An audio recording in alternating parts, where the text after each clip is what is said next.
Il existe un grand écart entre ce qu'on souhaiterait récolter de notre potager et ce que nous récolterons réellement.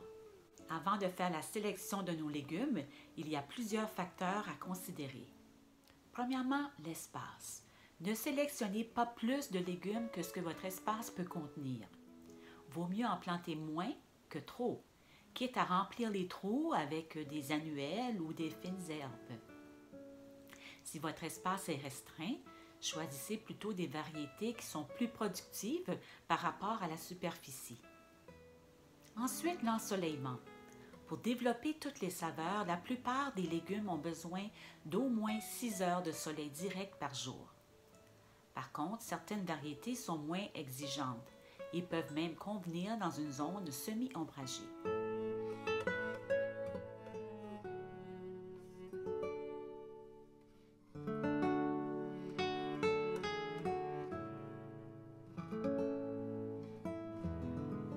Si vous avez entre 4 et 5 heures de soleil, vous pouvez tout de même planter des légumes fruits tels que les tomates, mais sachez que la production sera moindre. Les légumes nécessitant le moins de soleil sont les légumes feuilles tels que la laitue, l'épinard ou la bettercarde. Les plus exigeants sont la tomate, le poivron et l'aubergine. Parlons ensuite de chaleur. Plusieurs légumes tolèrent ou même préfèrent des températures plus fraîches, mais une majorité de légumes nécessitent beaucoup de chaleur pour fructifier. Si vous demeurez dans une zone plus au nord, vous aurez plus de succès à choisir des variétés plus hâtives ou nordiques. Un autre critère est la période de croissance. Pour cultiver certains légumes, un nombre minimal de jours d'ensoleillement sans gel est nécessaire. Pour établir le nombre de jours disponibles dans votre région, il vous faut connaître deux dates importantes, la date du dernier risque de gel et la date du premier risque de gel. Pour le Canada, vous pouvez trouver cette information sur le site internet de Agrométéo.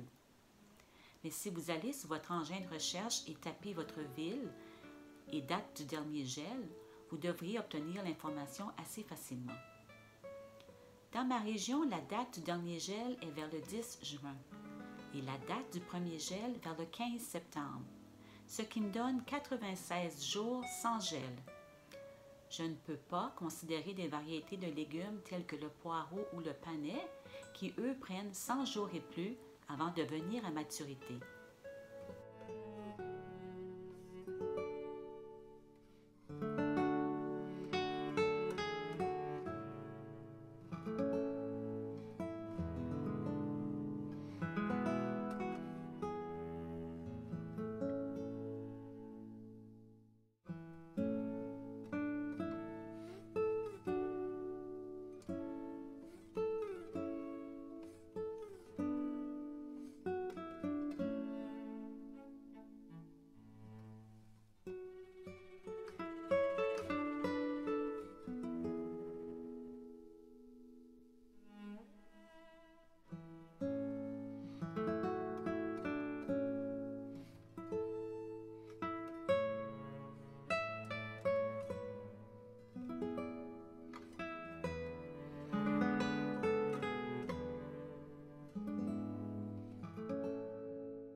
Si vous comptez planter des vivaces, il faudra tenir compte de la zone de rusticité.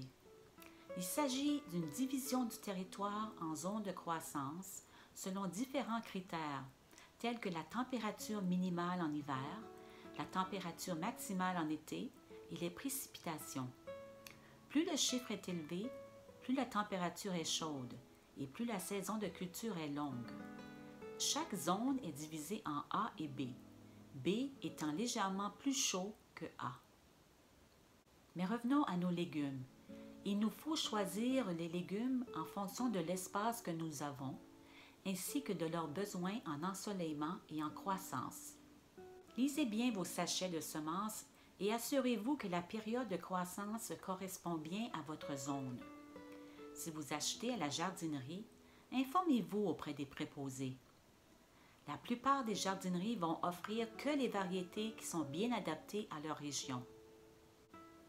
Si vous débutez, choisissez des légumes faciles à cultiver, tels que la bettercarde, le chou frisé ou kale, le concombre, les haricots, la laitue, les pois, les radis et tomates. J'aimerais également vous parler de compagnonnage. Le compagnonnage consiste à associer des végétaux afin d'optimiser leur croissance et de se complémenter entre eux. On dit également qu'il sert à éloigner les ravageurs. Si vous parlez à des jardiniers d'expérience, vous constaterez que les opinions sont partagées. Les petits potagers ont rarement une grande concentration d'un seul et unique légume. Il est donc moins vulnérable à une infestation ou aux ravageurs. Personnellement, j'utilise le compagnonnage avec discernement. Par exemple, les grands légumes jettent de l'ombre sur leurs voisins. Je vais donc les planter à l'extrémité ou du côté nord. Les légumes qui n'apprécient pas les grosses chaleurs seront plantés au pied d'un plant d'aubergine ou de tomates. Pour ce qui est des insectes, je ne m'en fais pas trop. Par contre, j'aime planter des fleurs parmi mes légumes pour attirer les pollinisateurs. Je vais terminer avec la rotation des cultures. Elle consiste à alterner annuellement nos cultures sur des espaces différents afin de prévenir le déséquilibre du sol et réduire les infestations des ravageurs. Le principe est de débuter avec les légumes les plus exigeants en nutriments et de terminer avec ceux qui en exigent le moins. Dans le cas de maladies ou de ravageurs, on s'assure ainsi de ne pas planter la même variété au même endroit l'année suivante. L'idéal est de faire une rotation sur 4 ans, mais encore faut-il avoir la superficie. Si comme moi, votre espace est restreint, inutile de faire des rotations. Ajoutez plutôt du compost annuellement et variez vos légumes à l'intérieur d'une même zone. Vous éviterez ainsi les ravageurs. La semaine prochaine, nous verrons à quel point il est important de planifier. Nous établirons un calendrier basé sur un plan de culture. Bonne semaine!